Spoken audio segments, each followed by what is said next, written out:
신약 복음서 중에서 요한복음을 제외한 이 공간복음 세 곳에 모두 기록되어 있는 중요한 사건 중에 예수께서 높은 산에 제자들과 함께 오르셨을 때 예수님의 모습이 변형되시고 그리고 빛으로 둘러싸인 이른바 그 변화산 사건이 있습니다. 그 표현에 등장하는 그러니까 그 내용 속에 등장하는 구약의 두 인물이 있는데요. 모세와 엘리야입니다. 예수께서 그들과 대화를 나누는 모습을 보았다라고 복음서 기자들은 전하고 있습니다. 모세의 등장은 충분히 이해가 됩니다. 모세는 유대인들에게 있어서 중요한 인물입니다. 출애굽의 지도자요, 그리고 하나님으로부터 율법을 받아 전해준 인물입니다. 그런데 엘리야는 어떻게 평가됐을까요? 엘리야 역시도 유대인들에게는 대단한 인물로 평가됐습니다. 모세 못지않게 그들에게는 영웅시 됐습니다. 일예로 예수님께서 세례 요한을 평가하실 때 여자가 낳은 자 중에 이보다 큰 자가 없다라고 하시면서 그 세례 요한을 그는 너희가 고대하던 그 엘리야다 그렇게 말씀하신 일이 있습니다. 그리고 반대로 또 예수님을 엘리야라고 칭하는 그런 소문도 있었습니다. 엘리야는 어떤 인물인가요? 백과사전에는 어떻게 표현되어 있냐면 모세와 같은 서열의 예언자 이런 표현이 있습니다. 아마 그런 표현도 이 복음서 기록에 있는 내용과 함께 이 유대인들의 어떤 인식과 그런 정서를 그대로 반영한 그런 설명이다 그렇게 생각이 됩니다. 엘리야는 강력한 카리스마로 극적인 인생을 산 사람입니다. 기적도 많이 행했습니다. 초자연적인 기적도 행한 하나님의 선지자였습니다. 그의 마지막이 아주 압권이죠. 그 회오리 바람을 타고 하늘로 승천했습니다. 엘리야가 유대인들 안에서 그리고 또 초기 그리스도인들 속에서 강력한 그런 어떤 영적인 울림을 갖게 된 이유는 여럿 있겠습니다만 그 중에 하나가 그가 박해받은 선지자를 대표한다라는 사실입니다.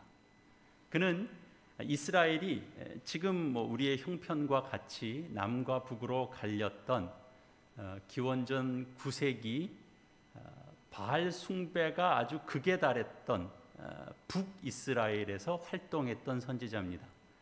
당시 이스라엘 왕은 아합이었고 그의 아내는 시돈 왕 엣바할의 딸 이세벨이었습니다. 아합 왕은 북이스라엘의 그 7번째 왕이고요. 오므리 왕가의 2번째 왕입니다. 그는 북이스라엘의 초대 왕이었던 여로보암보다 더 악한 왕이라고 평가를 받았습니다. 사마리아 지역에 바알 신전을 건축하고 그리고 바알 제단을 만들었습니다. 그리고 아세라상도 만든 왕입니다. 그래서 열왕기상 16장 33절에는 이렇게 기록하고 있습니다. 또 아세라상을 만들었으니 그는 그 이전의 이스라엘의 모든 왕보다 심히 이스라엘 하나님 여호와를 노하시게 하였더라. 그 평가 그대로입니다. 아합 왕은 가장 악한 왕이었고 여호와 하나님을 가장 진노케 한 장본인입니다. 엘리야는 바로 이 아합 왕과 맞서던 선지자입니다. 그 시대를 그렇게 타고난 것만 해도 대단한 존재가 아닐 수 없습니다. 아합 왕과 이세벨은 이 엘리야를 눈엣 가시처럼 여겼습니다. 선지자들이 그 다른 어떤 왕이나 또 다른 그 귀족들에게 그 박해받는 일들은 종종 있었습니다. 엘리야처럼 왕이나 왕비 모두에게 다 박해받는 일은 사실 드뭅니다. 근데 열왕기상 오늘 본문에 있는 19장 2절 말씀을 보면 바알 선지자들의 이 후견인 역할을 하던 이 이세벨 왕비가 엘리야에게 사람을 보내서 이렇게 말합니다. 내일 이맘때에는 반드시 내 생명을 저 사람들 중 한 사람의 생명과 같게 하리라. 그렇게 하지 아니하면 신들이 내게 벌 위에 벌을 내림이 마땅하니라. 저 사람들 중 한 사람의 생명과 같게 하리라 라고 하는 이 말은 앞선 1절 내용에서 연결되는 겁니다. 이세벨은 엘리야에게 받은 그대로 되갚아 주겠다 이렇게 전한 거죠. 이 이세벨의 그 앙심 품은 저주를 들은 엘리야는 국경을 넘어서 이제 남유다에 속한 브엘세바 땅으로 도망칩니다. 그리고 그곳 어느 광야 로뎀 나무 아래 앉아서 다음과 같은 이 자조 섞인 기도를 드립니다. 4절 하반절에 있는 내용입니다. 여호와여 넉넉하오니 지금 내 생명을 거두시옵소서. 나는 내 조상들보다 낫지 못하느니이다. 이세벨 왕비에게 위협을 받았다고 해서 죽느니 사느니 이렇게 아우성치는 엘리야의 모습이 좀 이상하게 보일 수도 있습니다. 엘리야는 우리가 아는 바처럼 바알 선지자 450명과 갈멜산에서 요즘식으로 말하면 배틀을 벌였던 그런 선지자입니다. 앞선 열왕기상 18장에 나오는 매우 흥미진진한 이 사건 이야기, 그리스도인들이면 신자들이면 대부분 좀 아는 내용이죠. 누가 이스라엘의 참 신인가를 이제 밝히는 대결입니다. 그 대결에서 그 제단에 불을 내리게 하는 바알을 섬겼던 450명의 그 바알 선지자들이 아무리 용을 써도 불이 안 내리죠. 그러니까 자기 몸을 자해하면서까지 부르짖었는데 응답이 없었습니다. 엘리야 선지자가 나서서 정중한 기도를 드리죠. 그리고 불응답이 바로 내리게 되면서 그 결판은 엘리야의 승리로 이렇게 결판 나지게 됩니다. 그것을 보고 백성들이 흥분하죠. 누가 거짓 선지자인지가 분명하게 드러났으니까. 그래서 이제 바알 선지자들을 죽이는 일들이 벌어집니다. 바알 선지자들을 기손 시냇가로 끌고 내려가서 거기서 칼로 죽였습니다. 비참한 일이 벌어진 거죠. 하지만 엘리야의 그 기도로 또 비가 오랜 가뭄 끝에 비가 내려서 그 가뭄도 끝난 터라서 엘리야는 이 아합 왕이 그러면 다시 여호와 신앙을 제단에 불 내리는 것도 여호와 하나님께서 살아계심을 보이시는 거고 엘리야가 그 여호와 하나님께 기도했더니 그 땅에 가장 큰 기도 제목이었던 비도 내렸으니까 아합 왕이 여호와 신앙을 회복하리라고 기대했습니다. 그런데 그 와중에 엘리야는 너도 그들과 똑같이 죽여서 내가 되갚아 주겠다라고 하는 이 이세벨의 경고를 듣게 된 겁니다. 그래도 그렇지 그런 말 한번 들었다고 그 황급히 도망가는 엘리야의 모습이 당혹스러울 수도 있겠습니다만 그런데 이 이세벨에게는 그녀에게는 정말 그럴 만한 능력이 있었습니다. 그녀는 두려운 존재였습니다. 엘리야 한 사람은 그저 쥐도새도 모르게 암살할 수 있는 능력이 있는 자였습니다. 이스라엘 안에서 여호와 신앙을 회복해 보려고 그렇게 부단히 애썼던 엘리야의 노력이 그냥 물거품이 된 셈입니다. 그러니까 모든 게 다 끝장났다 이렇게 생각될 수 있는 상황인 거죠. 우리도 그런 경험 있습니다. 살다 보면 형편이 좀 어려워지기도 하고요. 건강을 잃을 때도 있고요. 또 해볼 만큼 해봤는데 별로 달라진 것이 없다라고 여겨지는 그런 현실을 마주할 때가 있습니다. 그럴 때 정말 경우에 따라서는 삶을 포기하고 싶을 정도의 고통을 겪기도 합니다. 그래서 이 삶의 어떤 그 가치에 대해서, 삶 자체에 대해서 깊은 허무감에 빠질 수도 있습니다. 엘리야는 다시 정신을 차리고 하나님의 산 호렙으로 가서 어느 굴에 들어갔습니다. 여호와의 말씀이 그에게 임했는데요. 엘리야야, 내가 어찌하여 여기 있느냐? 그 소리를 듣습니다. 엘리야가 브엘세베 광야에서 쏟아냈던 한탄, 그 한탄을 또 다시 쏟아내는데요. 그것이 이제 19장 10절 내용입니다. 그가 대답하되 내가 만군의 하나님 여호와께 열심히 유별하오니 이는 이스라엘 자손이 주의 언약을 버리고 주의 제단을 헐며 칼로 주의 선지자들을 죽였음이오며 오직 나만 남았거늘 그들이 내 생명을 찾아 빼앗으려 하나이다. 이 낙심에 빠진 엘리야 앞으로 이제 여호와께서 이제 지나가는 모습이 이어지는 11절부터 이제 몇 가지 현상이 묘사되는데요. 그 첫째로는 강한 바람이 산을 가르고 또 바위를 부수지만 그런 그 강한 바람 속에는 여호와께서 계시지 않았습니다. 그리고 두 번째는 지진도 일었는데요. 지진 가운데서도 여호와가 계시지 않았습니다. 세 번째로는 지진 후에 이제 불이 일었는데 불 속에서도 여호와께서는 계시지 않았습니다. 네 번째로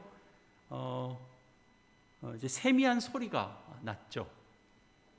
그래서 엘리야에게 있어서는 그 강한 바람과 지진과 이 불 같은 이렇게 표현되는 것으로 하나님의 능력이 나타나서 아합과 이세벨과 그 추종자들을 그냥 두렵게 하고 단칼에 해결했으면 좋겠다 이런 생각이 들었을지 모릅니다. 그런 표적, 그런 기사를 보고 싶죠. 엘리야에게 있어서는. 그리고 그것이 이스라엘 사람들 모두가 기대하고 있는 하나님의 능력이고 하나님의 간섭일 겁니다. 그게 뭐 뜬금없는 기대가 아니고 하나님은 이스라엘에게 홍해를 가르시고 인도하셨고 구름 기둥, 불 기둥,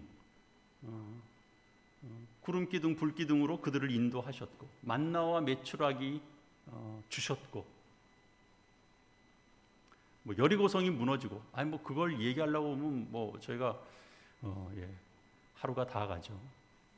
그런 신비한 사건과 경험 속에서 이스라엘은 여호와 하나님이 그들과 함께 한다라고 하는 확신을 그런 현실 속에서 그들이 가질 수 있었습니다. 실은 오늘날 우리도 그런 크고 강력한 힘을 갈망합니다. 그것이 경제적으로 찾아오는 능력일 수도 있고요. 정치적으로 확인되는 능력일 수도 있고 우리 건강과 관련되는 일일 수도 있습니다. 또 사람과 사람 사이에 풀리지 않는 숙제, 그 속에 하나님께서 강력히 역사해 주셔서 갈등이 재조정되거나 재결합되기를 우리는 기대합니다. 어떤 문제이든지 이렇게 하나님께서 임재하시는 그 강력한 능력이 나타나는 것, 그것을 통해서 하나님을 경험하고 싶어 합니다. 그런데 이제 엘리야는 그것이 아니라는 사실을 그가 깨닫게 되는 거죠. 세미한 소리로 찾아오시는 하나님을 그가 느꼈습니다. 이게 무슨 뜻일까요?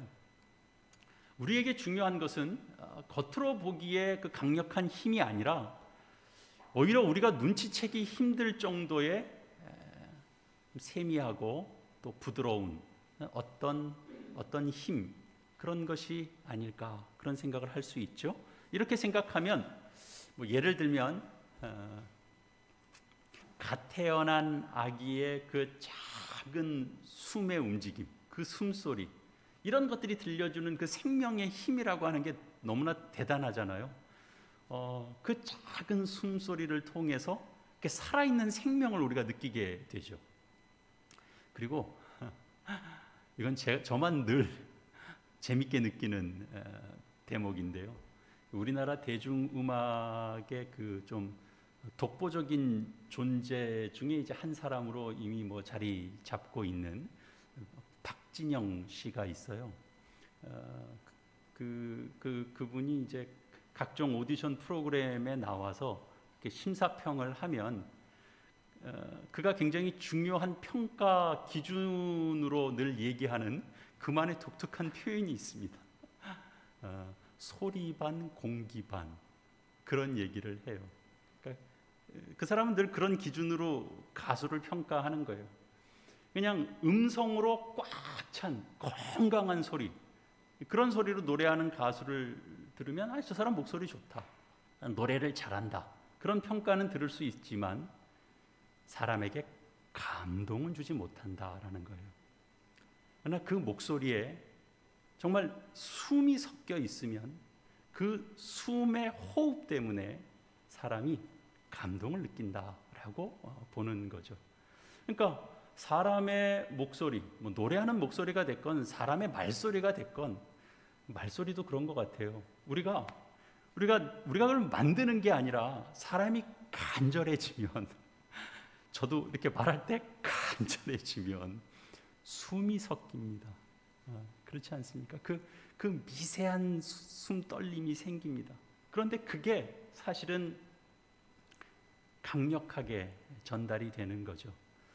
단지 시적인 표현일지 모르겠습니다만 꽃이 피는 소리를 들어봤냐고 세상에 화두를 던지는 시인도 있습니다. 저도 평소에는 큰 소리를 좋아하지 않습니다. 싫어하는데 연주장 같은 데서 듣게 되는 장엄한 소리, 그런 꽉 찬 소리는 큰 감동으로 다가오죠. 그러나 어쨌든 그 모든 것들이 사실은 그 꽉 찬 어떤 울림이 주는 그런 감동도, 그런 웅장한 소리도 다 미세한 소리가 있기 때문에 우리에게 감동을 주는 것입니다. 우리의 인생도 어떤 격정과 정적, 그리고 뜨거움과 차가움, 또 삶과 죽음이 다 조화를 이룰 때 우리의 삶이 훨씬 더 풍성해집니다. 그런데 이 본문 속에서 등장하는 이 세미한 소리라고 하는 것은 단순히 소리가 크거나 작거나 하는 그런 뜻이라기보다는 이 고요한 말씀으로 계시되는 하나님의 전해지는 소리입니다. 주의 말씀이 세미한 음성으로 들린 겁니다.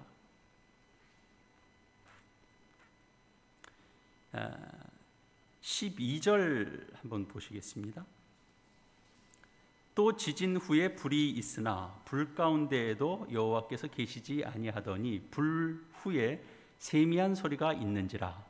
엘리야가 듣고 겉옷으로 얼굴을 가리고 나아가 굴 어귀에 섬에 소리가 그에게 임하여 이르시되 엘리야야 내가 어찌하여 여기 있느냐. 이 세미한 소리를 들은 엘리야가 굴 어귀에 나가 섰는데 다시 소리가 들린 겁니다. 굴 안에서 듣던 소리입니다. 그런데 이제 명확하게 들리는 겁니다. 엘리야야 내가 어찌하여 여기 있느냐. 이 표현은 정확히 말하자면 하나님의 이 질문은 사실은 성경에서 중요한 장면에서 종종 등장했던 하나님의 표현입니다. 대표적으로 이 아담이 하와와 함께 이제 먹지 말라고 했던 그 과실을 먹고 죄책감이 찾아왔을 때, 그래서 숨었을 때 하나님이 찾아오셨죠. 하나님이 찾아오셔서 들려졌던 소리도, 하나님의 음성도 바로 이것이었습니다. 아담아, 내가 어디 있느냐. 이 말은 너 도대체 어디쯤에 있느냐, 그 위치를 묻는 것이 아니죠. 너 지금 무슨 짓을 했느냐, 너 지금 정신이 있느냐, 그 꾸짖음입니다. 하나님은 우리를 아십니다. 우리의 정체를 아시고 우리의 수준과 그 정황을 아십니다. 하나님께서 너 왜 여기 있느냐라고 물을 때는 내가 있어야 할 자리에 있지 않고 왜? 왜 여기에 있느냐? 왜 다른 데 있느냐? 왜 너의 모습이 이런 모습으로 있느냐? 이제 그런 꾸중이죠. 그 꾸중을 담은 이 하나님의 질문에 엘리야는 또다시 하소연을 늘어놓습니다. 이 14절 이어지는 내용에서 또 동일한 내용을 또 하는데요, 핵심은 계속 반복됩니다. 오직 나만 남았거늘 그들이 내 생명을 찾아 빼앗으려 하나이다. 반복되는 내용이죠. 엘리야의 영혼이 얼마나 지쳐 있는지를 알 수 있습니다. 여호와께서 엘리야에게 세미한 음성, 그러니까 다시 말해서 여호와의 말씀을 이어가십니다. 15절입니다. 여호와께서 그에게 이르시되 너는 내 길을 돌이켜 광야를 통하여 다메섹에 가서, 이렇게 연결되죠. 내가 황급히 도망쳐 내려왔던 그 길을 다시 거슬러 올라가서 다메섹에 가서 너가 해야 될 역할 있지 않냐? 너 선지자잖아. 선지자 역할을 계속 감당하라고 하는 겁니다. 하사엘에게 가서 기름을 부어서 아람의 왕이 되게 하고, 또 님시의 아들 예후에게 기름을 부어 이스라엘의 왕이 되게 하고, 또 엘리사에게 기름을 부어 엘리야의 뒤를 잇는 선지자가 되게 하라 그럽니다. 엘리야는 그 역할을 감당해야 합니다. 아무리 답답하고 아무리 어려운 상황이 와도 우리는 우리가 감당해야 될 역할을 감당해야 됩니다. 돈을 또 열심히 벌어야 되는 사람은 힘들어도 오늘 나가서 그 현장을 또 일해야 되죠. 땀 흘려 수고해야 되죠. 기업을 이끌어야 되죠. 뭐 정치할 사람 뭐 힘들어도 계속 해야죠. 아니 뭐 내 뜻을 못 알아준다고 뭐 그럴 필요 없이 그 정치력을 발휘해야 되죠. 아이들 가르쳐야 되는 사람은 아이를 가르쳐야 되고, 법을 다루는 사람은 오늘도 법의 정신을 지켜내야 되고, 집안 살림을 맡은 사람은 오늘도 그 일상을 감당해야 됩니다. 엘리야는 현실의 어려움 가운데서 자포자기하지 않고 선지자로서의 일을 수행해야 하는 것입니다. 이 말씀을 들은 엘리야의 마음이 어땠을까요? 힘들었는데 거기에 이제 하나님께서 세미한 음성을 들려주시고 이 전한 말씀이 그에게는 가벼운 상황이 됐을까요? 아니면 이 말을 듣고 더 부담이 됐을까요? 여호와께서 엘리야에게 필요한 한 말씀을 더 하십니다. 그것이 18절 내용입니다. 내가 이스라엘 가운데 7,000명을 남기리니 다 바알에게 무릎 꿇지 아니하고 다 바알에게 입맞추지 아니한 자니라. 엘리야가 가장 낙심한 이유는 뭐였냐면 계속 반복된 얘기였잖아요. 나 혼자만 남았습니다 였습니다. 나 혼자만 남았습니다. 다 죽고 이 땅에 여호와를 섬기는 선지자가 없습니다. 그런데 모든 여호와의 선지자가 죽임을 당하고, 또 모든 유다 백성들이 하나님을 거부하고, 또 바알 앞에 무릎을 꿇었다, 이렇게 지금 보고 있는 겁니다. 그 하소연을 하고 있는 겁니다. 그런데 여전히 여호와 신앙으로 진실하게 살아가는 자들이 7,000명이나 남아있다라는 말씀을 하나님으로부터 듣는 겁니다. 하나님이 뻥치신 분이십니까? 이것이 하나님께서 일하시는 방식입니다. 우리의 예상과는 다릅니다. 우리는 일단 눈에 보이는 일이 무너지면 그러면 모든 것이 다 무너졌다라고 생각합니다. 내 앞에 있는 내 일이 무너지면 그는 세상이 다 끝난 것 같습니다. 개중에 우리가 교양을 좀 갖춘 사람은 조금 여유를 더 가질 수는 있겠죠. 원하는 것이 잘 안 되고, 학교가 잘 안 되고, 원하는 회사에 잘 안 된 그런 자녀 앞에서 그냥 어떡하냐 그러지 않고 너무 걱정하지 마라. 또 더 좋은 길을 열어주실 거다, 그렇게 위로할 수 있습니다. 그러나 우리가 갖고 있는 인격이나 교양에도 한계를 만날 수 있습니다. 어디까지는 우리가 교양 있게 할 수 있죠. 그러나 우리가 이렇게 무너질 수밖에 없는 지점이 있습니다. 이건 뭐 교양이니 뭐니 이거 다 필요 없어. 그리고 이거 다 끝났다라고 생각하고 고함칠 수밖에 없는 상황이 있습니다. 그런데 그 고함을 누구에게 치냐 하면 하나님께 하게 되는 순간이 있는 거죠. 저도 이렇게 대입을 해보면 이와 비슷한 일을 당했다라고 생각하면 그냥 죽고 싶다라는 고백을 했을 것 같아요. 하나님은 어떤 분이십니까? 하나님은 제가 얼마나 더 무너지는 모습을 내가 봐야 되겠습니까? 그런 하소연을 하는 자 앞에서 하나님은 어떤 분이시겠습니까? 모세도 그랬는데요. 모세도 출애굽기 3장에 보면 모세가 왕궁을 떠나서 미디안으로 도망해서 거기서 40년 살았습니다. 그래서 우리가 알기로 모세가 이제 80이 됐을 때 그때 여호와께서 나타나셔서 하시는 말씀이 내가 너를 바로에게로 보내서 내 백성 이스라엘을 인도해 내도록 하겠다라는 말을 전하죠.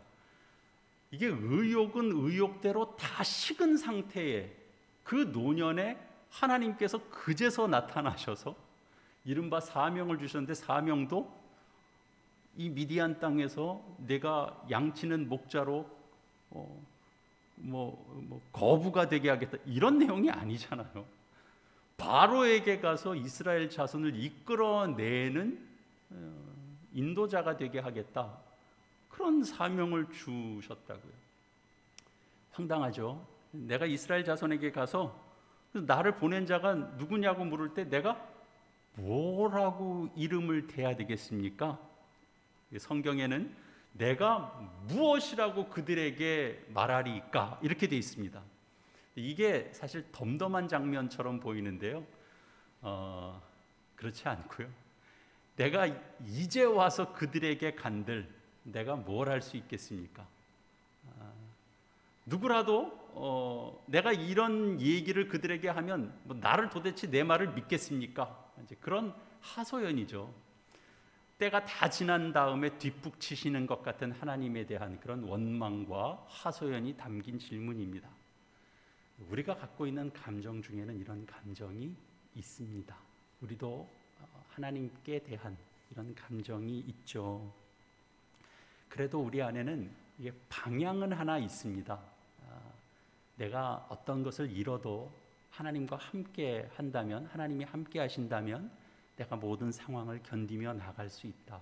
반대로 내가 어떤 모든 것들을 가지고 주어도 하나님이 나와 함께 하지 않으시고 하나님께서 인정하지 않는 것이라면 그건 아무런 가치가 없는 것이지 정도의 어떤 그 길은 가지고 있죠. 방향은 알고 있죠. 그런데 사실 이런 것도 우리가 좀 상투적이 될 수 있습니다. 또 어떨 때는 진정한 고백이 될 수도 있습니다. 그 상투적이 될 수 있다라는 것 중에는 제가 그 열심히 진심을 담아서 찬송하시는 분들을 제가 폄하하려고 하는 의도는 전혀 아니고요. 제 예를 들어서 우리가 상투적으로 찬송 부를 수 있습니다. 생각해 보면 여러분 우리 찬송가만큼 굉장히 과격한 내용이 담긴 찬송이 없습니다. 사실 1절, 2절, 3절, 4절 우리가 좀 음미해 보면 내용이 상당히 과격합니다. 근데 이제 우리가 그냥 부르죠. 그대로 내가 노래하고 내가 기도한 것만큼 그대로 하라 그러면 사실 아무것도 못할 것 같은 그런 내용들이 사실은 찬송가에 많습니다.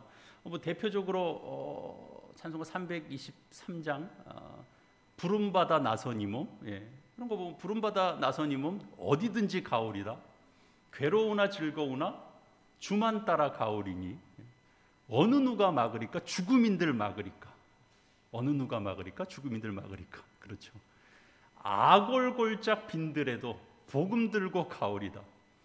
소돔 같은 거리에도 사랑 안고 찾아가서 종의 몸에 지닌 것도 아낌없이 드리리라. 그런 겁니다. 우리는 사실 아골골짝 빈들이 아니고요, 문 밖에 나가서 복음 증거하는 것도 어렵습니다. 힘듭니다. 존귀 영광 모든 권세 주님 홀로 받으소서. 멸시천대 십자가는 제가 지고 가오리다. 이름 없이 빚도 없이 감사하며 섬기리다. 우리가 사실 살면서 제일 힘든 게 뭔가요? 제일 넘기 힘든 것, 무시당하는 겁니다. 멸시천대는 받고 십자가는 내가 지고 간다고요? 이게 진짜 어렵습니다. 근데 우리가 찬송을 부르고 있는 거죠. 사실 우리가 이걸 생각을 하고 부른다 그러면 사실 이 찬송 못할 것 같습니다. 우리 다 같이 323장 부름받아 나선 이 몸 다 같이 찬송, 저는 이 찬송 못합니다, 이렇게 될 겁니다.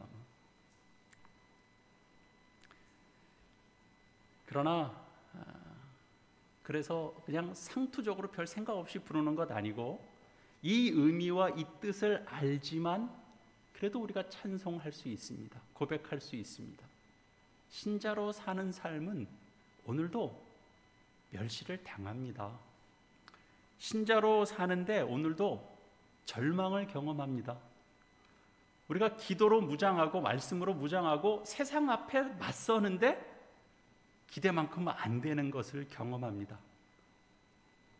내가 빼앗기고 싶지 않은데 빼앗깁니다. 속상합니다. 그런데 여러분, 세미한 음성으로 찾아오시는 그 주님의 말씀을 들으면 우리가 어떻게 다시 주의가 환기가 되냐 하면요, 내가 가만히 생각해 보니까 생명 같은 걸 빼앗긴 게 아니었구나, 이 생각이 듭니다. 내가 유한한 것 중에 내가 뺏긴 거구나. 내가 허무할 수 있는 것 중에 뺏긴 거구나. 내가 하나님을 뺏긴 게 아니구나. 그걸 깨닫게 됩니다. 하나님께서 찾아오시는 은혜는 참으로 놀랍고 큽니다. 그것이 설령 정말 내 생명과 같은 것이었다 할지라도 내게서 정말 생명의 근원 되시는 하나님을 빼앗지는 못한다라고 하는 것을 주께서 전해주시는 그 세미한 말씀, 그 음성 속에서 깨닫게 될 때 우리는 비로소 멸시천대 십자가는 제가 지고 가오리다, 이렇게 진정 찬송 부를 수 있습니다. 하나님은 순간순간 우리를 그렇게 인도하십니다. 이름도 없이 빚도 없이 감사하며 섬기리다, 이렇게 고백할 수 있게 합니다. 하나님은 아무리 절망적인 상황 속에서도 7,000명을 남겨두시는 하나님이시다라는 걸 잊지 마시기 바랍니다. 여러분, 이 말씀을 우리의 삶에서 이런 세미한 주의 음성으로 듣는다면 여러분 어떻겠습니까? 아무리 이게 다 여기서 도로와 무타불이 나오면 안 되는데 다른 말로 바꾸죠. 인생이 아무리 깡그리 무너져도 내가 너를 행복하게 할 수 있는 내가 7,000가지는 남겨뒀다, 이렇게 하나님께서 우리에게 말씀하시는 것이라면 여러분 어떻게 하시겠습니까? 하나님께서 남겨두신 그 7,000가지를 모른다면 내가 원하는 무슨 10만 가지, 100만 가지를 갖고 있어도 우리는 행복하지 못할 것입니다. 사랑하는 교회 여러분, 주의 세미한 음성은 겉도는 소리가 아니고요, 본질적인 소리입니다. 주의 세미한 음성은 듣지 않아도 될 소리가 아니고 우리가 반드시 들어야 될 소리입니다. 주의 세미한 음성은 우리 영혼을 울리는 하나님의 찾아오심의 소리입니다. 주의 세미한 음성은 말씀으로 찾아오시는 주님의 생명의 음성인 거죠. 우리가 주의 말씀 안에 살면, 우리가 하나님 안에서 살면 설령 그 어떤 것을 잃는다 할지라도 불행한 사람이 아닙니다.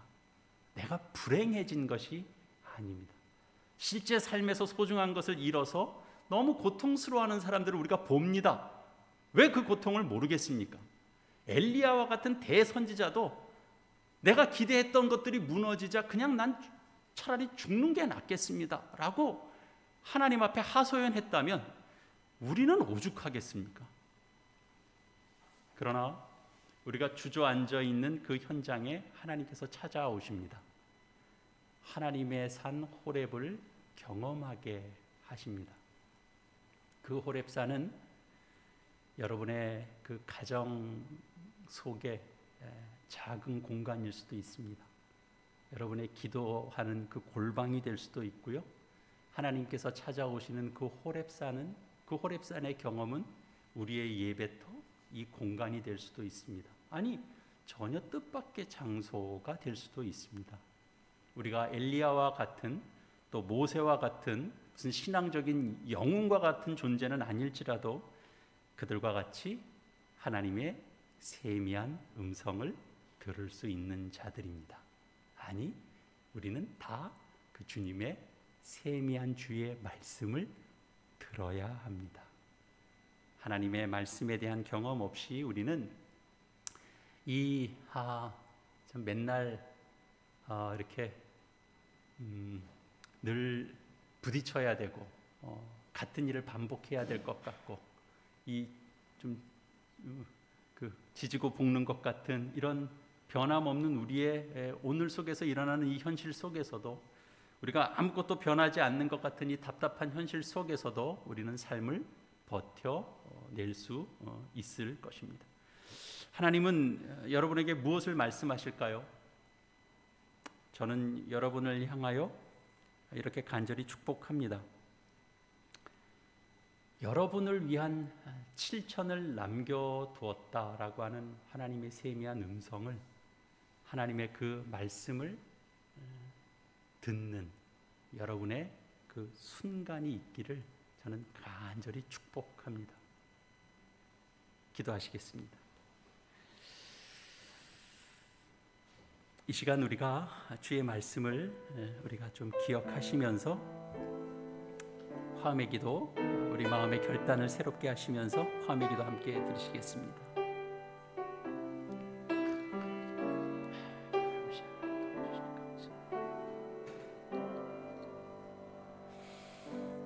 하나님 아버지, 저희는 얼마나 자주 자포자기하는 심정을 오고 가는지 모릅니다. 하나님 아버지, 저희는 얼마나 쉽게 내가 있어야 될 자리에서 이탈하는 존재인지 모릅니다. 하나님 아버지, 저희는 얼마나 하소연하는 것에 익숙한 존재인지 모릅니다. 그런 존재들에게 찾아오셔서 자녀 삼아 주시고 곁에서 동행해 주시고 결국 말씀으로 찾아오셔서 살아계신 하나님을 깨닫게 해주시니 감사드립니다. 세상의 수많은 소리들 중에서 정말 들을 귀 있는 자가 되어 주께서 전하시는 그 말씀을 듣는 자가 되게 하여 주시옵소서. 내 코에서 순간 내뿜어져 나오는 그 한 줄기의 그 숨소리 속에서도 주의 소리를 듣는 은혜가 있게 하여 주시옵소서. 그래서 엘리야 선지자가 선지자로서의 그 길을 가듯이 저희도 이 땅에서 막막함이 있는 현실 속에서도 신자의 길을 감사함으로 걸어갈 수 있도록 주님 오늘도 인도하여 주시옵소서. 예수님의 이름으로 기도합니다. 아멘.